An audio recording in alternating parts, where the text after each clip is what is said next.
Aleluia.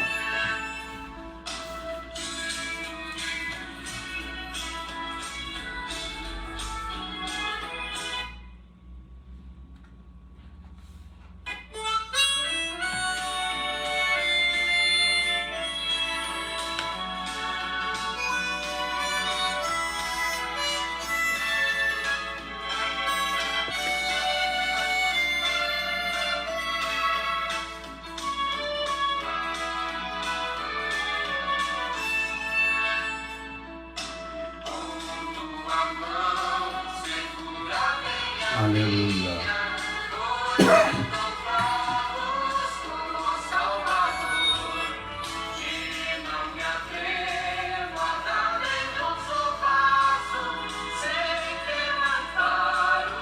Meu Senhor perdão, tua mão segura bem a minha.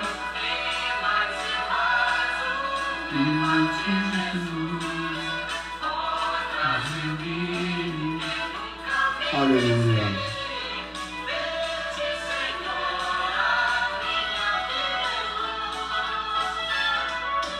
Com tua mão segura bem a minha. Aleluia.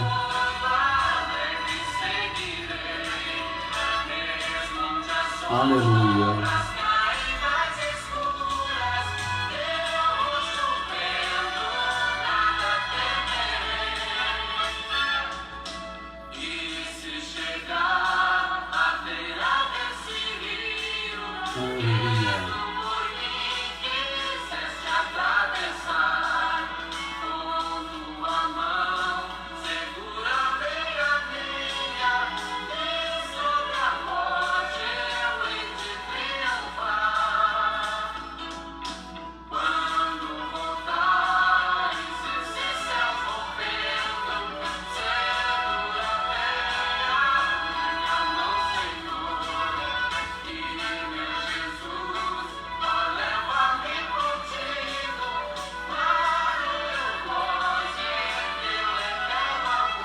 Aleluia. A paz de nosso Senhor e Salvador Jesus Cristo. Hoje, quarta-feira, e como nós fazemos todas as quarta-feiras, estamos aqui pela página do Facebook, com o nosso estudo bíblico, nossa escola dominical de todas as quarta-feiras. Hoje, lição de número 2, do terceiro trimestre do ano de 2024. Traz o título, o livro de Ruth. Livro de Ruth. Nosso estudo bíblico, pela graça de Deus, é todas as quarta-feiras. E você sempre o nosso convidado especial para estar conosco. E junto nós vamos aprendendo da palavra do Senhor Jesus. Senhor Deus e Pai, obrigado por essa noite, por esse dia, obrigado por esse momento, obrigado, Jesus, por esse estudo.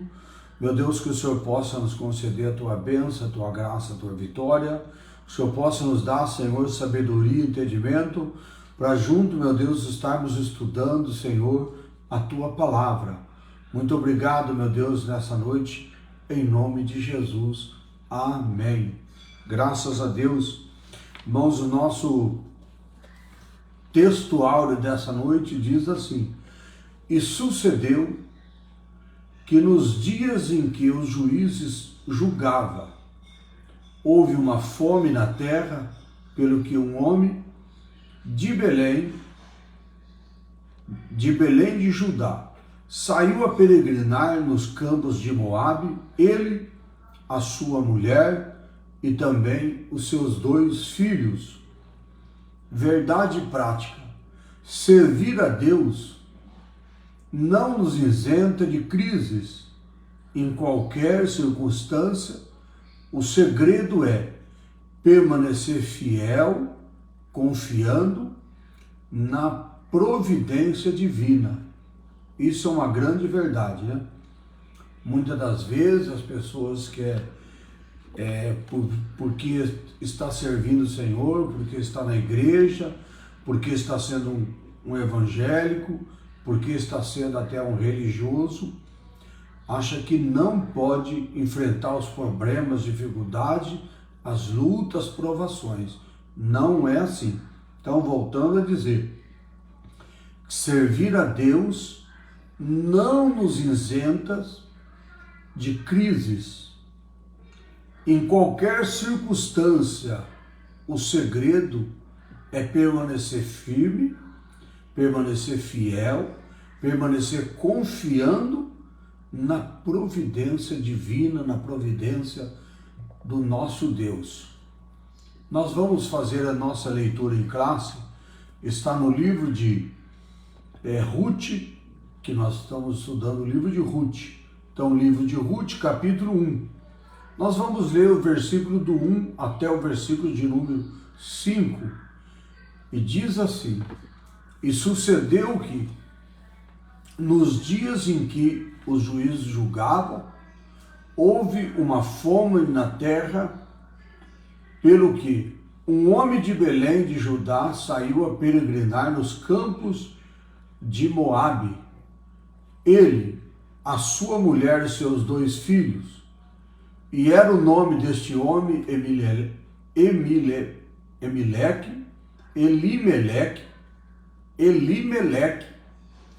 e era o nome também da sua mulher Noemi, e o nome dos seus 2 filhos Malom e Quilom, efrateus de Belém de Judá, e vieram aos campos de Moabe e ficaram ali.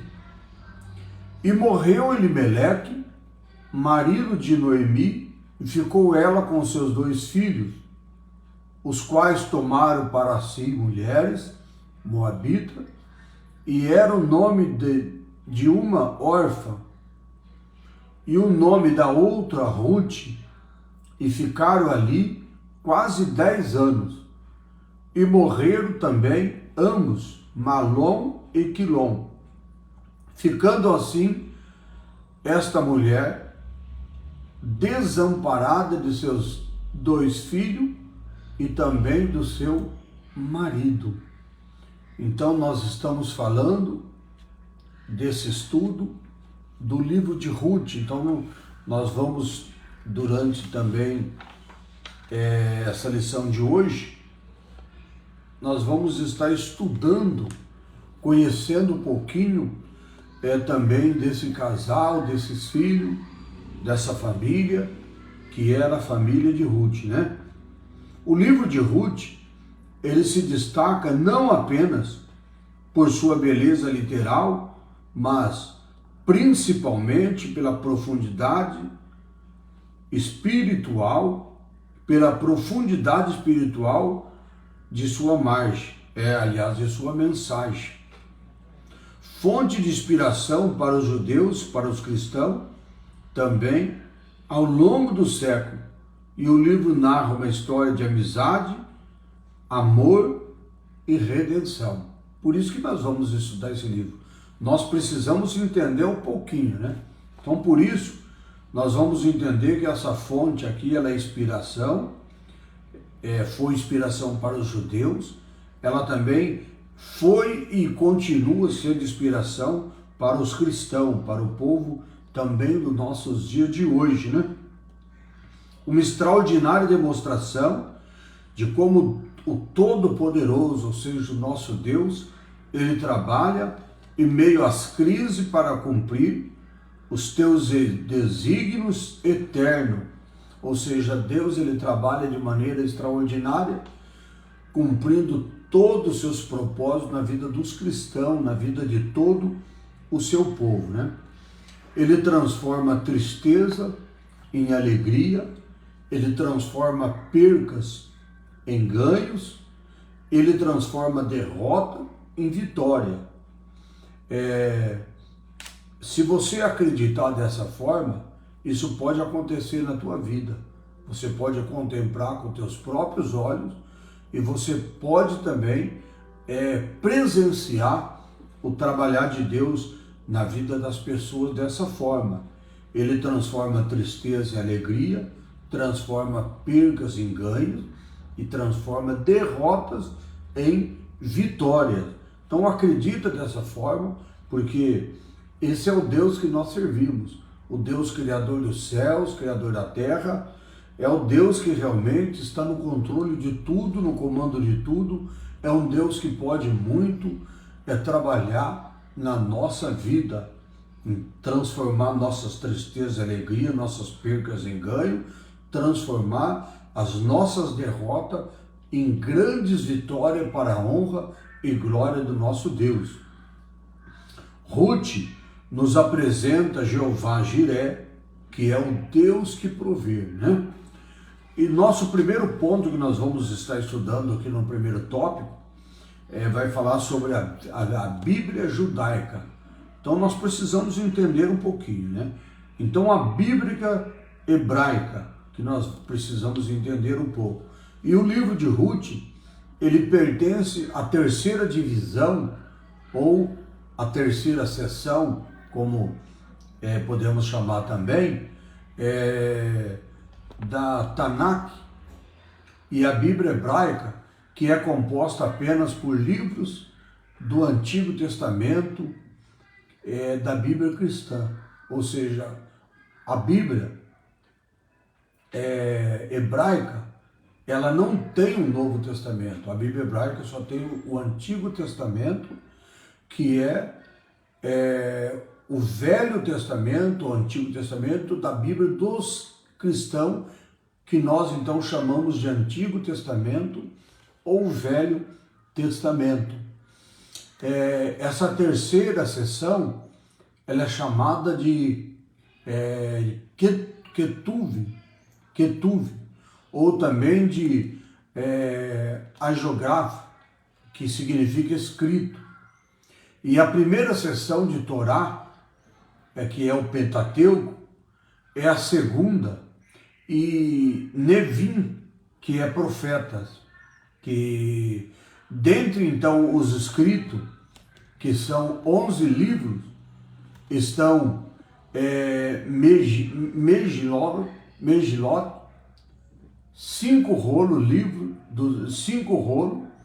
livros curtos, livros publicamente lidos nas festas judaicas anuais, ou seja, em todas as festas anuais judaicas, eles pegavam aqueles livros curtos e eles então liam esses livros publicamente para todas as pessoas então ouvirem, né? Então esses livros curtos eram lidos publicamente para todas as pessoas ouvir. E esses livros são o Cântico dos Cânticos, também o livro de Ruth, o livro de Lamentações e também Eclesiastes e o livro de Esther, que são os livros curtos que eram lidos publicamente em todas as festas judaicas, em todos os anos. Em função de narrar os fatos ocorridos durante a colheita, a leitura litúrgica de Ruth era tradicionalmente feita durante o Pentateuco, que era a festa da colheita, Pentateuco, chamado a festa da colheita. Então eles liam esses livros, e lia também o livro de Ruth. E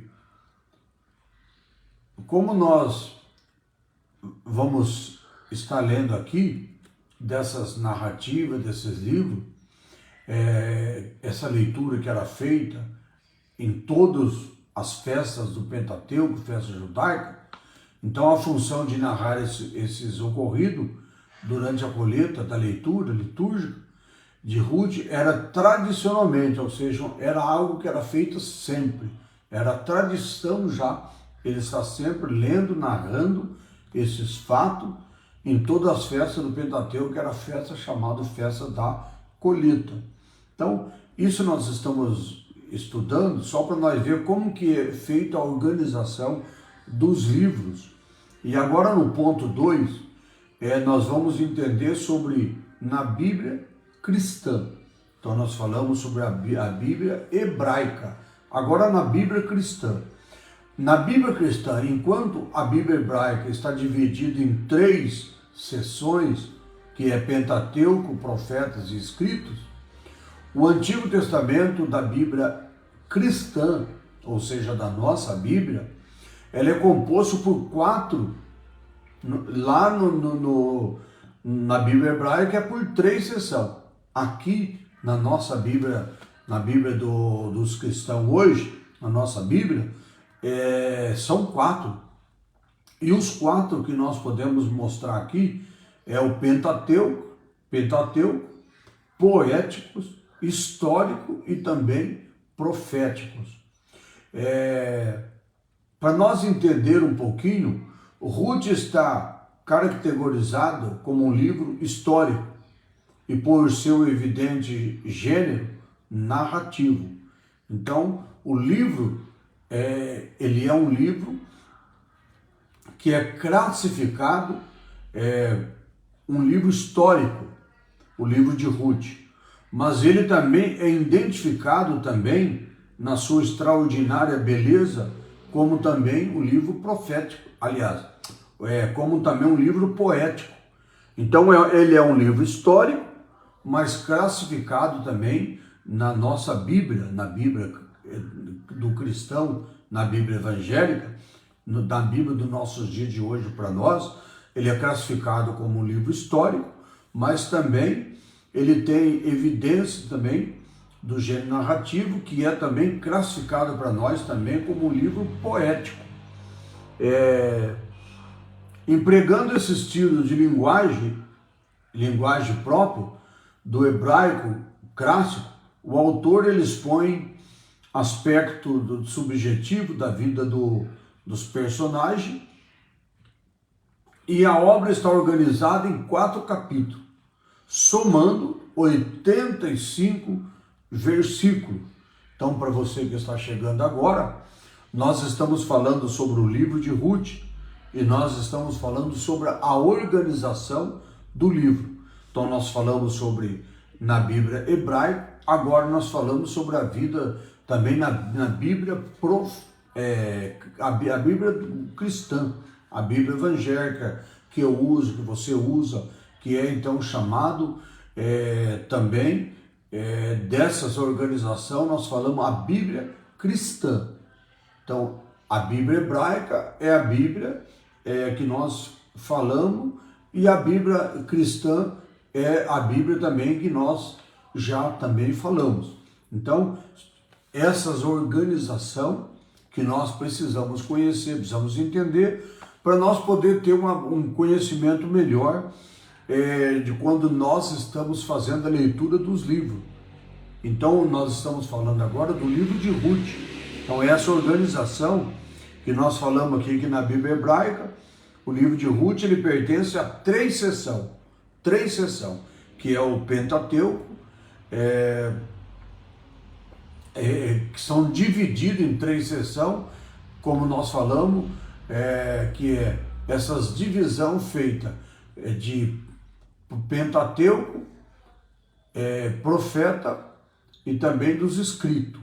E na Bíblia evangélica, a Bíblia cristã, nós então dividimos ela por 4 seções. E essas 4 seções são chamadas então, na nossa Bíblia, na Bíblia de hoje, Pentateuco, profeta, escrito, Pentateuco, poético, histórico e também profético, que é as divisórias da Bíblia evangélica ou da Bíblia cristã. Agora no ponto 3, nós vamos falar então sobre a autoria do livro. Autoria.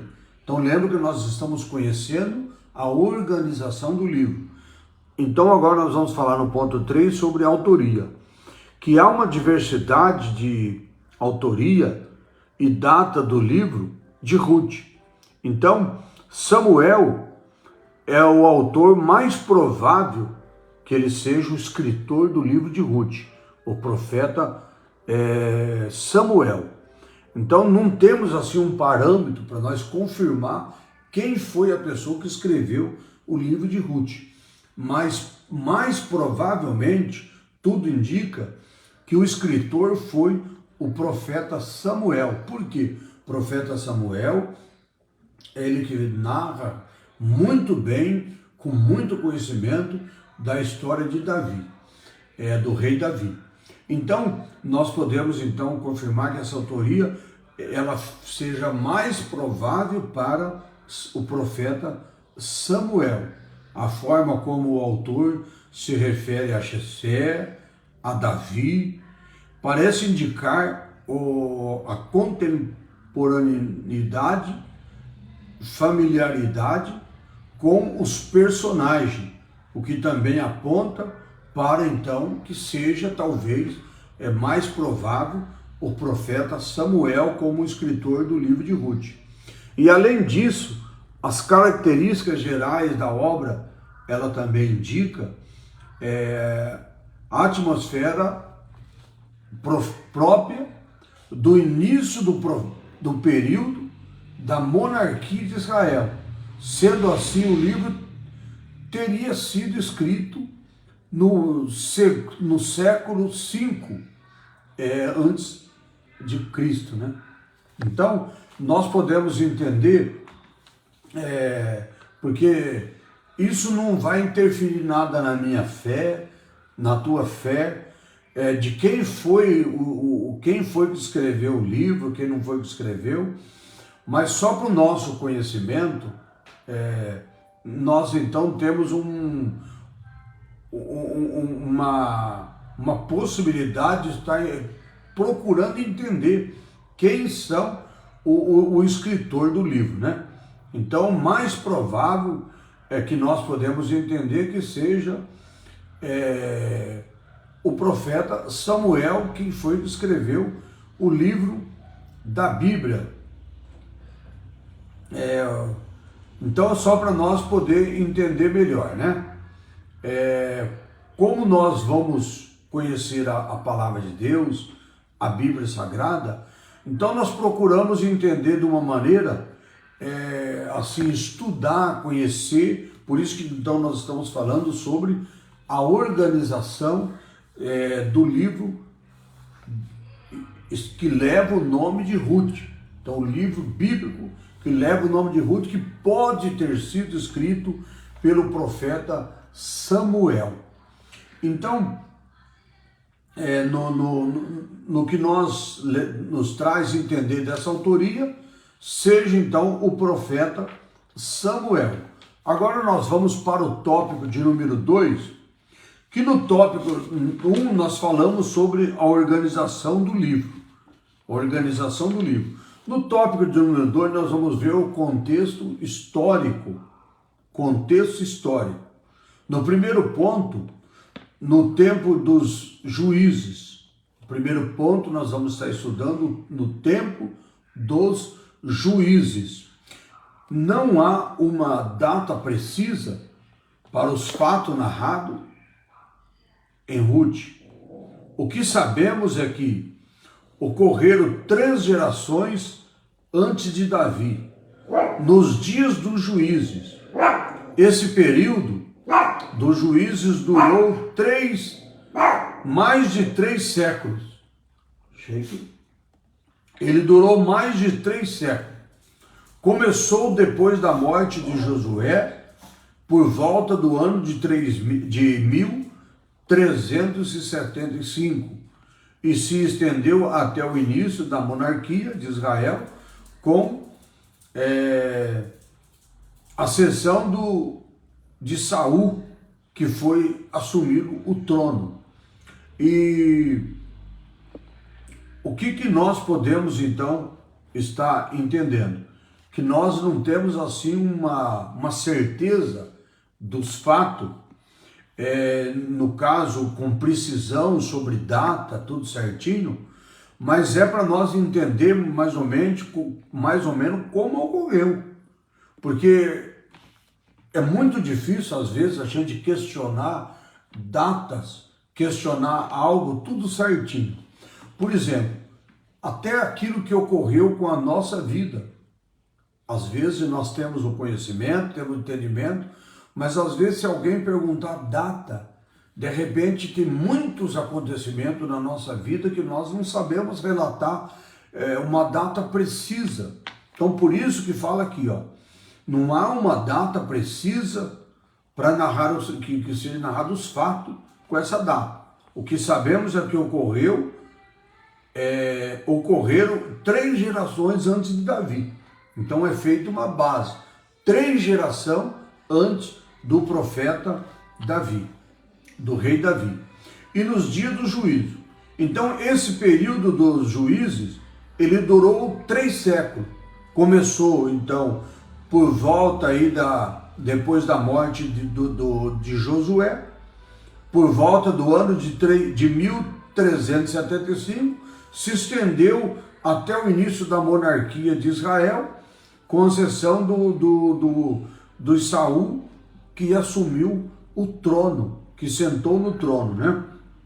Isso foi marcado por uma grande anarquia e uma profunda apostasia e também infidelidade do povo hebreu.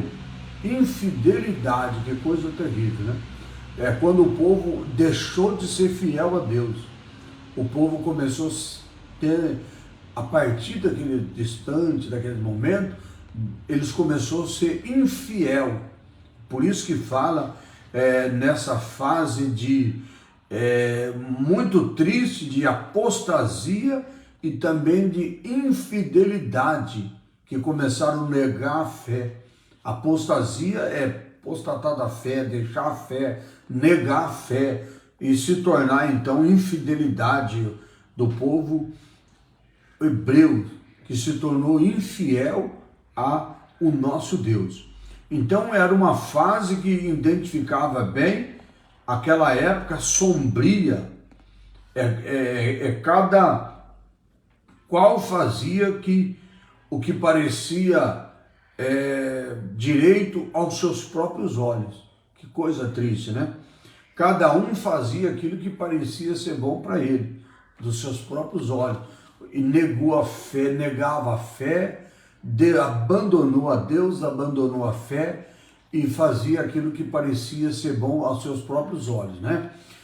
Queria dar a paz do Senhor ao pastor Amauri, a nossa irmã Terezinha, né? Lá de Populina, que Deus abençoe minha irmã Terezinha.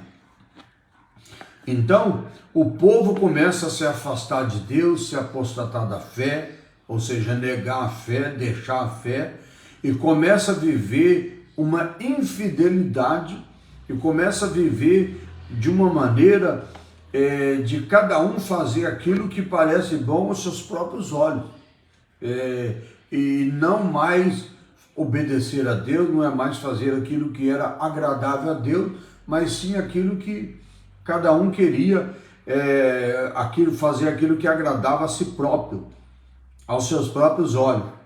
Sem uma sábia direção, o povo então começa a perecer. É assim que acontece, quando o povo abandona Deus, começa a viver de uma maneira infiel, de uma maneira que nega a fé, nega tudo, nega Deus.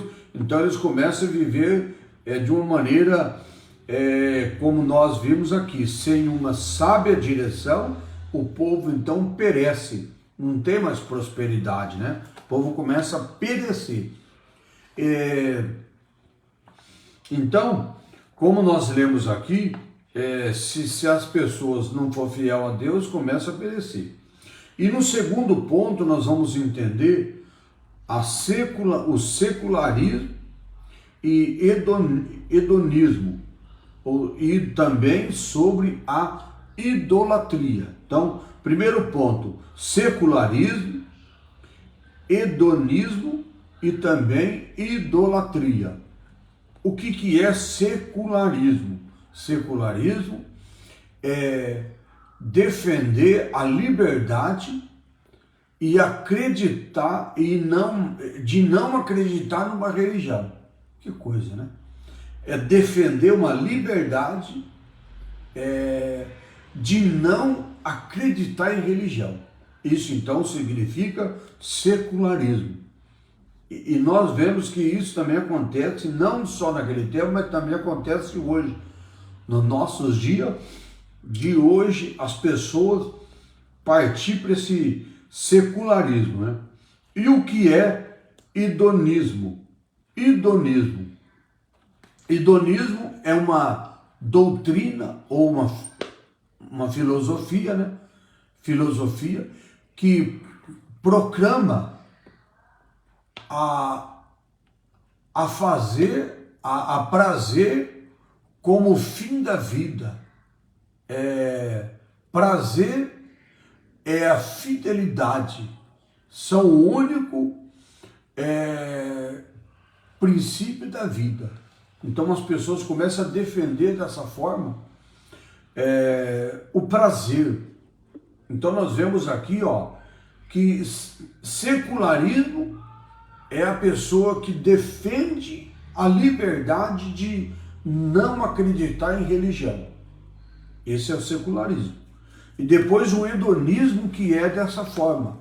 A pessoa defende uma doutrina, uma filosofia, que proclama somente as coisas que dá prazer. Que o fim da vida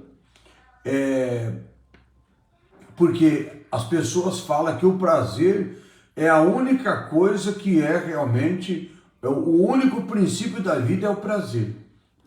As pessoas que defendem, como nós estamos lendo aqui, o hedonismo. E depois fala também sobre a idolatria. Idolatria, nós também já temos bastante conhecimento, já mencionamos tudo isso sobre a idolatria. Idolatria não é só coisa que as pessoas põem na parede, no pescoço, não. Idolatria engloba muitas coisas, né? Que nós podemos entender que a Bíblia diz que aqueles que são idólatras não herdarão o reino do céu, né? Então, para nós entendermos um pouquinho, que depois da morte de Josué, os demais líderes de seu tempo, levantou-se uma geração que não tinha mais uma profunda comunhão com Deus. E não conhecia, e eles então haviam feito, não conheciam o que Deus havia feito para o povo hebreu. Então, como que pode, né? As pessoas que estão à frente, que estão no comando, que estão na liderança, começam a viver profundamente, totalmente diferente do que vivia Josué, Moisés, e eles então começam agora não mais ter um temor a Deus. Então eles começaram a levantar assim liderança, começaram a levantar povo que não tinha mais respeito por Deus, não tinha mais comunhão com Deus, não conhecia mais as grandes coisas que Deus tinha feito pelo povo de Deus, que tinha feito pelo povo hebreu. Então começa a levantar essa geração. Israel, então, ele cedeu o estilo de vida pecaminoso dos povos caldeus, dos povos cananeus. E ele foi atraído pela adoração a deuses estranhos, abandonando o Deus verdadeiro, o Deus criador do céu e da terra, e começou então a ceder ao estilo de vida pecaminoso dos cananeus e foi atraído pela adoração para adorar deuses dos cananeus. Então, secularismo e hedonismo sempre leva grandes tragédias, tanto morais como também espiritual. Leva as pessoas a cometer erros e começa então a cair nas tragédias, tanto espiritualmente como também moralmente. E o pervertido culto a Baal, a Deus da chuva, começaram então a inventar essas idolatrias. Começaram a negar o próprio Deus e começaram então a cultuar Deus de Baal, cultuar Deus da chuva, cultuar também Astarote, que era o deus do sexo. Começaram a cultuar esses deuses e passou então a ser praticado pela nação hebreia um degradante nível de imoralidade e também de idolatria. Imagina, as pessoas abandonam Deus, começam então a servir deuses que não existem, que é criado pelas mãos do povo, inventado pelas mãos do povo, Deus da chuva, Deus do sexo e assim por diante, e se aprofundaram na idolatria, abandonando a Deus, se apostataram da fé e começaram então dessa forma sofrer então coisas terríveis em suas vidas, porque eles não tinham mais moral, eles estavam entregues à idolatria, ao pecado, e a falta de liderança espiritualmente madura, que era temente a Deus, ela causa também prejuízo incalculável na vida do povo. Quando as pessoas rejeitam Deus, começam a abandonar a Deus, o prejuízo, tanto moralmente como carnalmente, espiritualmente, é terrível na vida das pessoas, né? Então, o crente desviado, ele só tem realmente as consequências terríveis para sofrer na sua vida, né? Então, por isso que a Bíblia diz que feliz é a nação cujo Deus é o Senhor, né? Então, no reino de Deus, não basta ter carisma para liderar, mas é preciso também ter caráter para ser aprovado, caráter aprovado.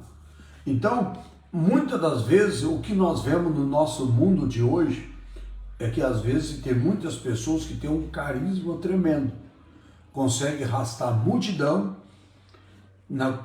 pelo seu carisma, pelo seu conhecimento, por falar bonito, por cantar bonito, por andar às vezes com uma aparência muito bonita e arrasta a multidão.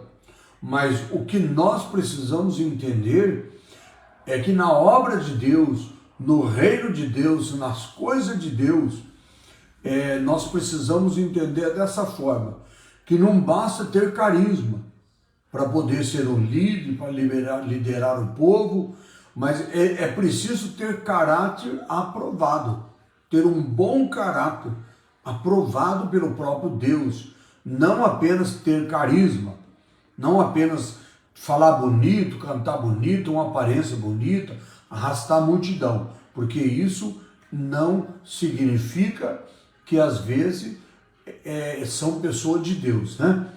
E são líderes de Deus, isso não significa. No ponto 3, nós vamos falar sobre a opressão, o clamor e também o livramento. Ponto 3, opressão, clamor e também livramento. Apostasia tornou Israel presa fácil de seus inimigos. Tornou Israel presa fácil de seus inimigos, que atacava, saqueava as suas terras, a sua cidade e mantinha o povo sob o domínio do opressor por longos períodos.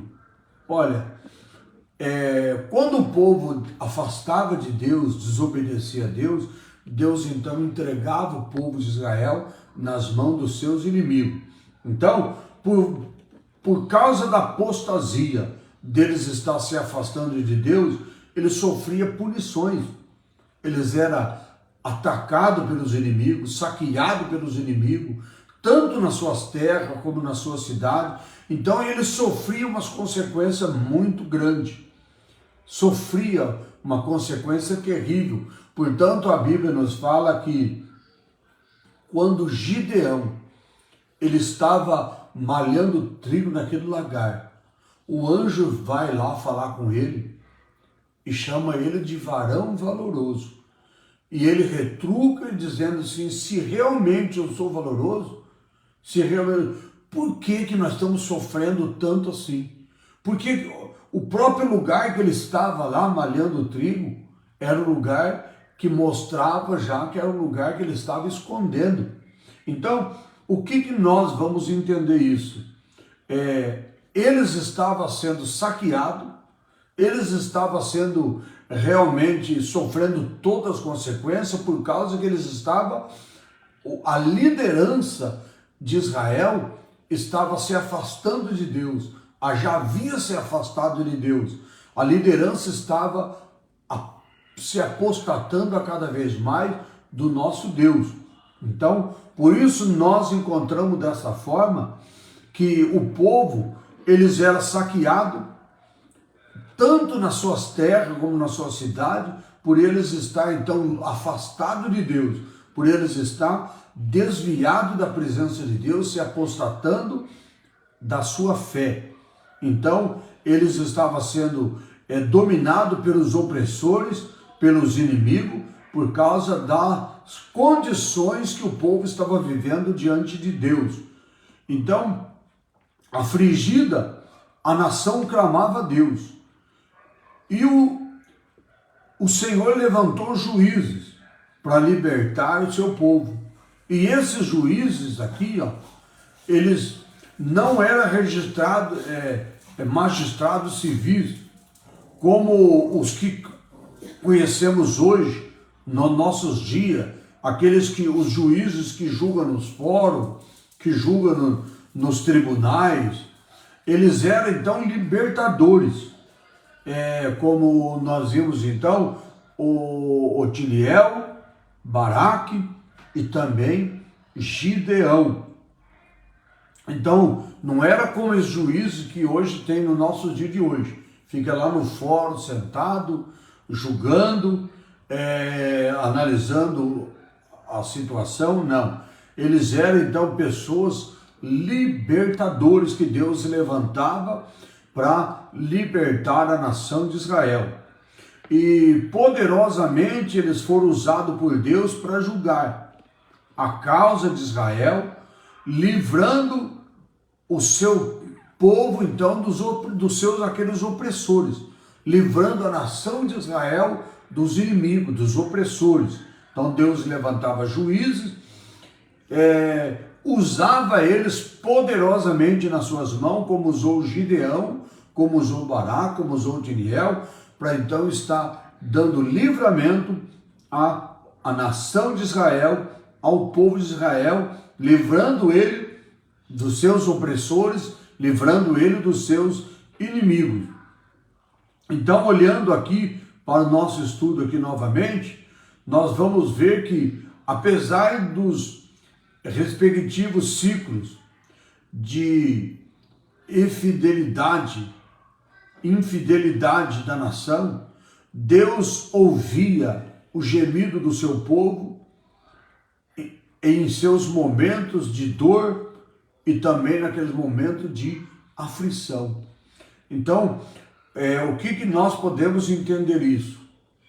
Que apesar do povo, naqueles momentos, naquela circunstância, o povo ser rebelde a Deus, o povo não está servindo a Deus, o povo está em desobediência a Deus, o povo está apostatado da fé, com as costas viradas para Deus, servindo às vezes, como a Bíblia mostra, deuses criados pelas mãos dos homens, Deus, então, que não era o Deus verdadeiro, mas sim um Deus, como nós vimos também no nosso dia de hoje, as pessoas adorando um Deus que não existe, adorando um Deus que inventaram, às vezes um Deus de pau, um Deus de pedra, um Deus de barro, um Deus de ouro, um Deus de cobre. Então, mesmo estando em toda essa situação, Deus ele ouvia o clamor, o gemido daquele povo que estava sofrendo, estava sendo oprimido, porque muitas pessoas estavam clamando a Deus, estavam gemendo, estavam no sofrimento. Então, poderosamente, Deus ainda através da sua grande e infinita misericórdia, Deus ouvia o gemido, ouvia a dor daquele povo, e Deus então, através da sua infinita misericórdia, Deus, ele faz do mesmo jeito que ele faz hoje na nossa vida. Mesmo nós não merecendo, nós somos infiel, nós somos rebeldes, mas Deus ainda se compadece por mim e por você, se compadece por nós. Então ele ouviu a quem a ele clama. Deus, ele ouve a quem ele clama, né? Então, as pessoas quando clamam a Deus, não é que Deus vai ouvir ela ou ele porque são bonzinhos, porque merece, não. É porque Deus é misericordioso. Então, vamos ver o que nos diz a Bíblia. Vamos ver o que nos diz a Bíblia no livro de... nós vamos ler aqui. Vamos ler no livro de... Vou voltar um pouquinho atrás aqui, ó. Que Deus, ele ouvia. Vamos ver no livro de Jeremias 2:18. Livro de Jeremias 2:18. Vamos ver se realmente a gente consegue entender que às vezes quando Deus ouve a gente acha que a gente é fiel. Às vezes quando Deus faz alguma coisa na nossa vida, nós achamos que nós merecemos. Então vamos olhar aqui, ó, Jeremias 2:18, para nós entender o que a Bíblia ela fala para nós. Agora, pois, que te importa a ti o caminho do Egito para beberes água do Nilo, o que te importa a ti o caminho da Assíria para beberdes água do Eufraste. Me perdoa, porque não é Jeremias, é livro de Juízes. Eu acabei lendo um livro errado, é livro de Juízes 2:18. Por isso que eu vi que não era a referência que eu estava procurando. Quando o Senhor lhe suscitava o juízo, ele era com o juiz e os livraria das mãos dos seus inimigos todos os dias daquele juiz. Portanto, o Senhor se compadecia deles em razão do seu gemido, por causa dos que os oprimia e afligia. Então o Senhor estava contemplando o sofrimento daquele povo e ouviu o gemido. Como a Bíblia ensina que se eu e você clamar, Deus, ele vai ouvir o nosso clamor, né? Ele vai ouvir o nosso clamor. Olha o que está escrito em Salmo, no livro de Salmo. Vamos lá em Salmo para nós entender um pouquinho. O livro de Salmo vai falar no capítulo 103 de Salmo, no versículo de número 8, dessa forma: compassivo e misericordioso é o Senhor, tardio em irais e grande em benignidade. Então não é porque eu, porque você, porque nós merecemos. É pela misericórdia do nosso Deus que é grande, né? Depois nós vamos ler também no livro de Romanos 2:14. Livro de Romanos 2:14, ele vai nos dizer assim: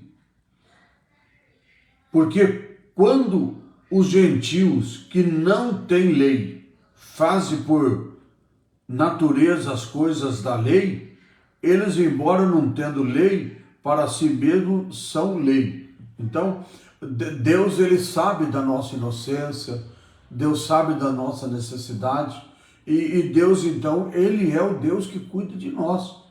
É Deus que cuida de nós, né? Jeremias 29:12 Agora sim, nós vamos para o livro de Jeremias. Vamos para o livro de Jeremias, no capítulo 29, e no versículo de número 12, e também do versículo 13, que diz assim: então me invocareis, e ireis, e orareis a mim, e eu vos ouvireis. Buscar-me-ei e me achareis quando me buscar de todo o vosso coração. Então, a única coisa que Deus quer é que nós fazemos, é isso que nós tivemos, então, a confiança de clamar ao Senhor. Esse povo, quando estava gemendo, ou quando estava sofrendo dor, Deus estava, então, contemplando tudo isso, né? Então, nós sabemos que Deus, ele é realmente o Deus que é presente e socorro sempre nas nossas vidas. Nós olhamos para a palavra de Deus e nós vemos então que, apesar deles não ter condições de ser ouvido, Deus era misericordioso na vida deles. Porque olha o que diz o Senhor, ele é longânimo, ele é cheio de misericórdia.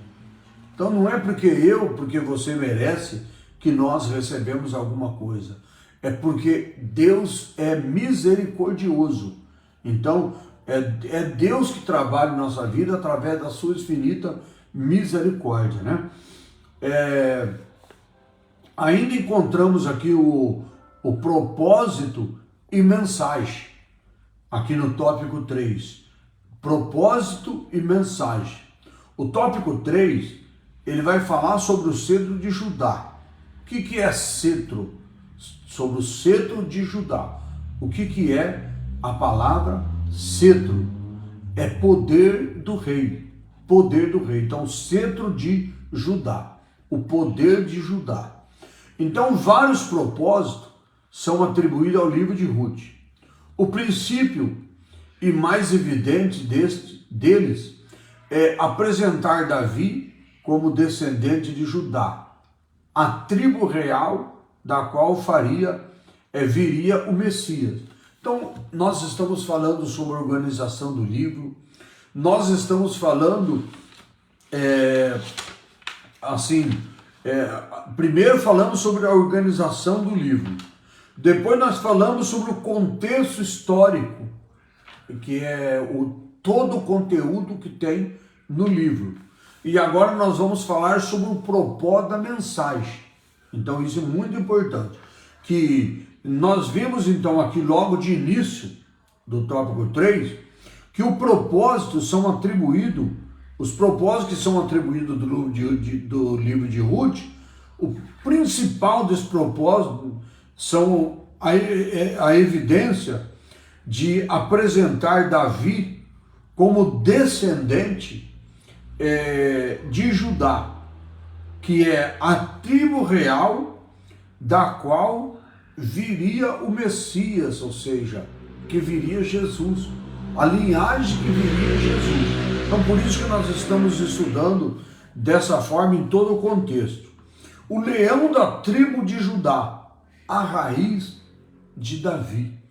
Nós estamos falando agora de algo muito importante também para o nosso conhecimento desse livro, né? Então, vimos aqui, em seguida, Gênesis, capítulo 49, versículo 10. Vamos entender, lendo lá no livro, do primeiro livro da Bíblia, Gênesis, capítulo, como nós já mencionamos aqui, capítulo 49, versículo 10. Ele vai nos dizer no versículo 10 assim: o cetro não se arredará de Judá, nem o bastão da autoridade entre os seus pés, até que venha aquele a quem pertence, e a ele obedecerão os seus povos. Aqui está falando do nosso Jesus. Isso está falando do nosso Jesus. Como nós lemos aqui no finalzinho, até que venha aquele a quem pertence, e a ele obedecerão todos os povos. Essa aqui estava falando do próprio Jesus, né? Então, para nós entender um pouquinho o que é a raiz de Davi. O cetro não se arredará da raiz de Judá, nem o legislador dentre os seus pés, até que venha de Siló. E a ele se congregarão os povos. Estava falando realmente da vinda de Jesus.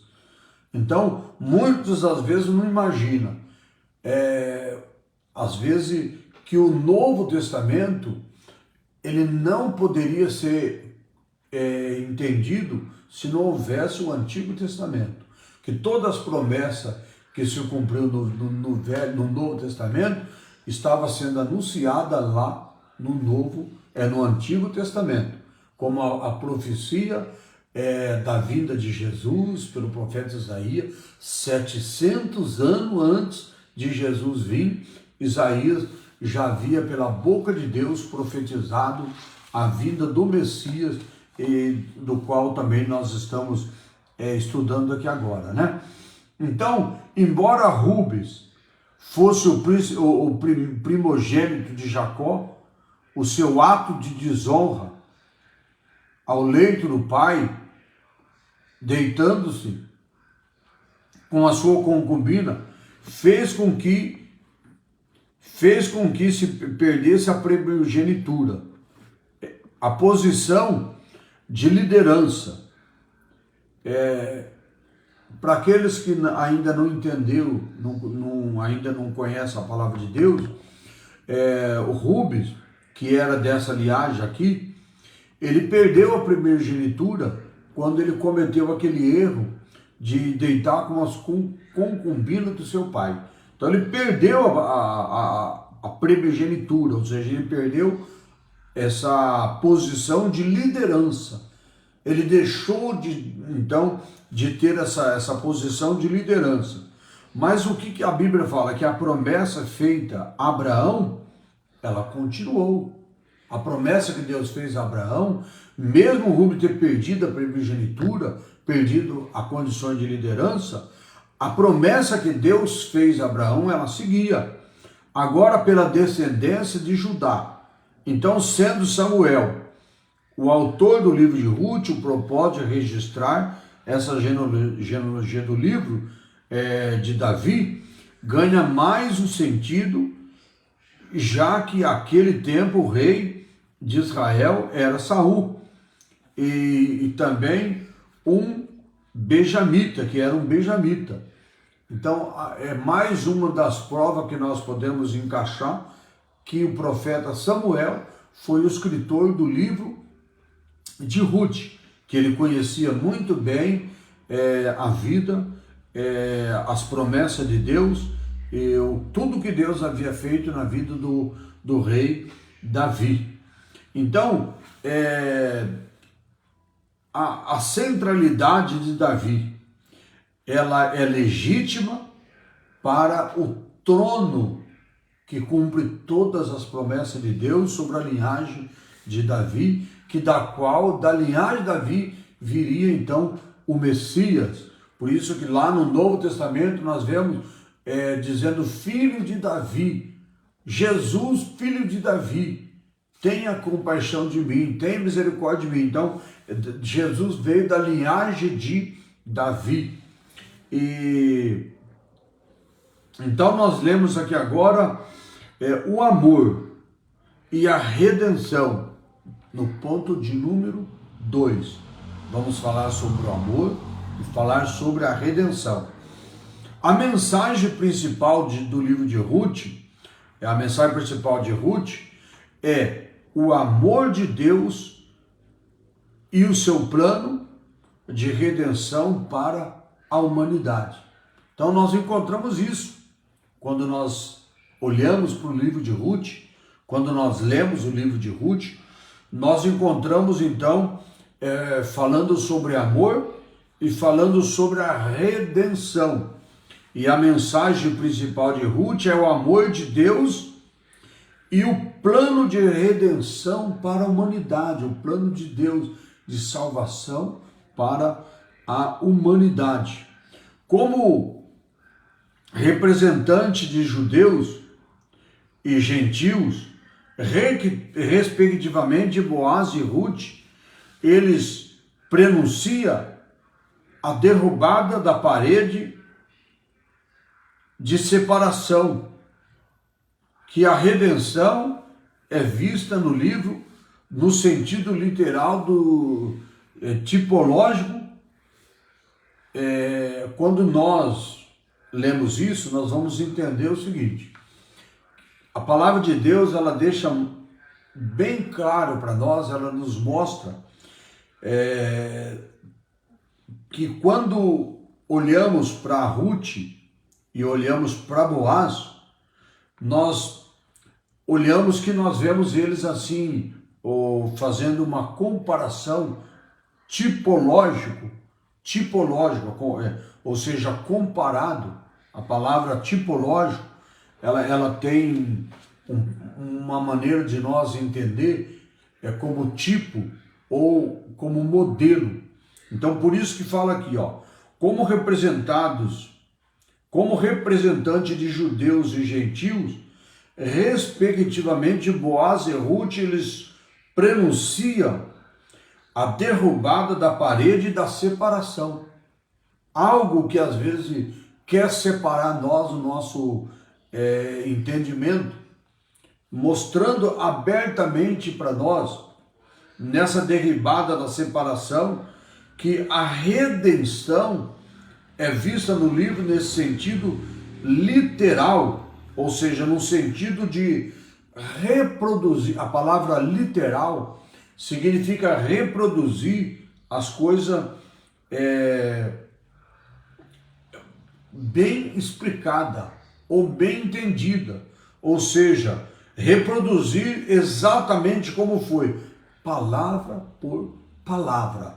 Então nós vemos que Boaz é o parente remidor que representou a descendência de Elimeleque.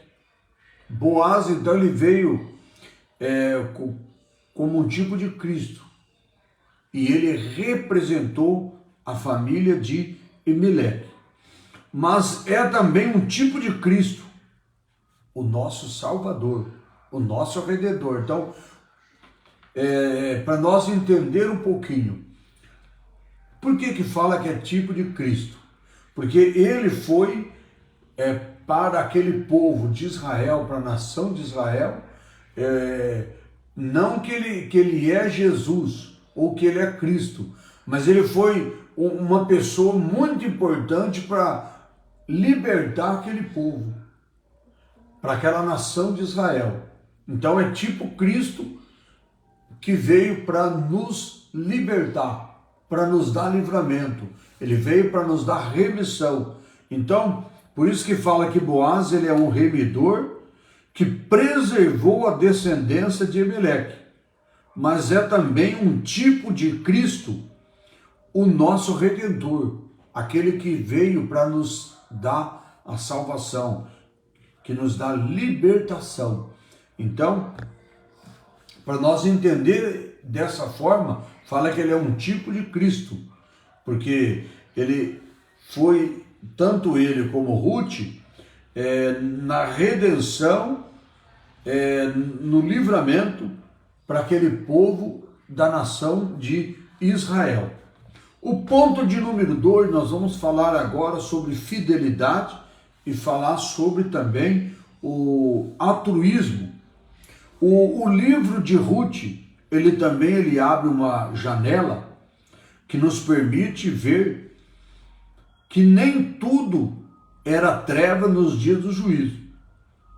Mesmo que aquele povo era um povo rebelde, que estava com as costas viradas para Deus, era um povo que estava jogado à idolatria, adorando deuses estranhos, feitos pelas mãos dos homens, era um povo que estava realmente vivendo aquilo que era, fazendo aquilo que agradava os seus próprios olhos, que não reverenciava a Deus, que não servia a Deus, mesmo diante de toda essa situação, abre uma janela no livro de Ruth.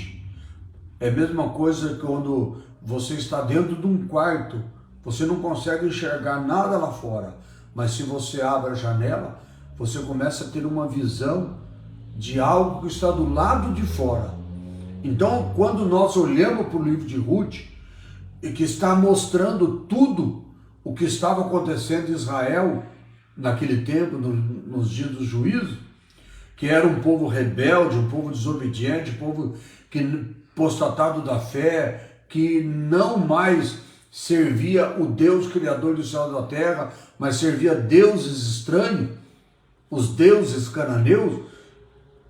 Mesmo isso, mesmo diante de tudo isso, nós lemos o livro de Ruth, ele nos abre uma janela para nós entender que havia realmente, havia remanescente que estava ali, que era povo fiel, pessoas fiel,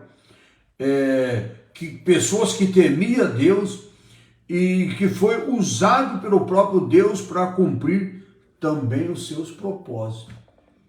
Então, mesmo diante de toda aquela circunstância que a Bíblia nos mostra, ainda abre uma janela para nós enxergar que mesmo naquela situação havia um povo ali que era um povo fiel, que era um povo temente a Deus e que era um povo que Deus usou eles ainda muito para cumprir os seus propósitos. Então nós vemos, era um mundo de descrente, aniquilada, mas o justo vive pela fé. Às vezes alguém fala assim, olha, no mundo que nós vivemos não dá para servir a Deus. Ou na casa que eu estou vivendo não dá para servir a Deus. É mentira. Porque se você é fiel, se você é temente a Deus, mediante de todos os problemas, de todas as circunstâncias, não importa o que está acontecendo em tua volta, ao teu redor, se você tem um compromisso com Deus, se você é fiel a Deus, Deus vai te usar. Seja qual for a situação que você está vivendo, Deus vai usar você. Como Deus usou ainda muitos em meio de toda aquela situação que estava ocorrendo. Então, em um mundo crescente de tanta iniquidade, o justo, ele vive pela fé. Vamos ver o que está escrito em Hebreus capítulo... Não, vamos pular essa referência, vamos ler Mateus 24. Mateus, lá no livro Novo Testamento, o livro de Mateus, capítulo 24, vamos ver o que está escrito.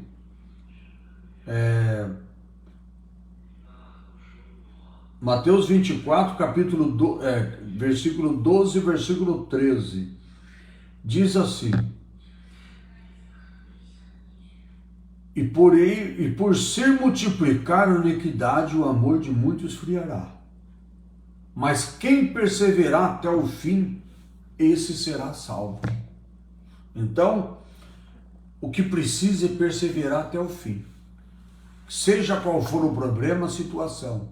Se você é fiel a Deus, você vai receber de Deus a promessa dele, que é a tua salvação. Outro eloquente mensagem do livro é o valor do altruísmo, em que predominava o egoísmo. Nos dias do juízo, a maioria vivia segundo seus próprios padrões de interesse. Então, naquele tempo, o que nós podemos entender, que nos dias do juízo, a maioria do povo vivia segundo os seus próprios padrões, seu próprio interesse, fazia aquilo que eles bem queriam. Mas algo muito emocionante, eloquente, Algo tremendo que nós podemos observar na mensagem do livro sobre o valor do altruísmo é que predominava o egoísmo. É que o altruísmo, ele que predominava o egoísmo, ou seja, as pessoas que servem a Deus, as pessoas que têm isso na sua vida, que é o altruísmo. Pastor Arnaldo, o que é altruísmo? Nós vamos entender agora o que é altruísmo. Altruísmo é algo muito nobre, ele é um sentimento da pessoa que se doa para o próximo sem esperar nada em troca. Isso é o verdadeiro amor, né? Altruísmo é o amor. Então a pessoa que faz as coisas para o outro, para o próximo, mas sem esperar nada em troca. Porque às vezes nós temos uma maneira, a gente fazer algo para as pessoas esperando que as pessoas vai fazer para nós também. Nós temos um erro muito grande na nossa vida, que nós só fazemos se a outro fazer para nós. Mas a pessoa que tem algo na sua vida do verdadeiro amor de Deus, que é o altruísmo, as pessoas têm essa dedicação de se doar. É chamado pelo povo que não conhece a Deus de pessoas bobas. Pessoas bobas. Quem não serve a Deus, quem não conhece a palavra de Deus, classifica aquela pessoa que se doa, aquela pessoa que ama ajudar o próximo, que gosta de ajudar o próximo, é classificado hoje, nos nossos dias, como uma pessoa boba. Pessoa boba. Ah, você é um bobo. Você faz tudo pelos outros, ninguém faz nada por você. Ah, você se dedica mais à vida do outro do que à sua.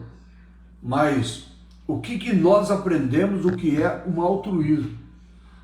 Que é uma pessoa nobre de sentimento, é uma pessoa que se doa ao próximo sem exigir nada em troca, sem esperar nada em troca. Ela faz por outro, mas não tem interesse que o outro faz por ela, faz por amor.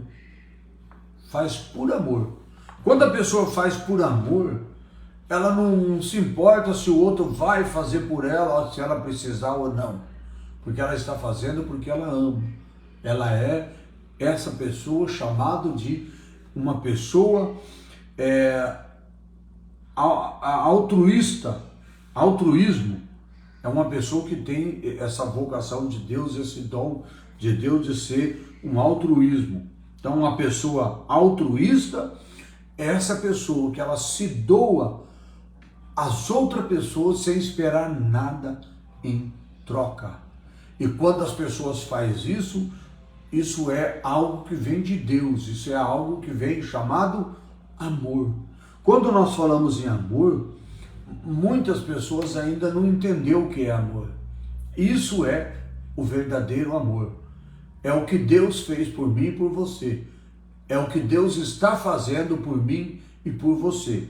Mas as pessoas que hoje são altruístas é chamado de bobo para o povo que não conhece a Deus.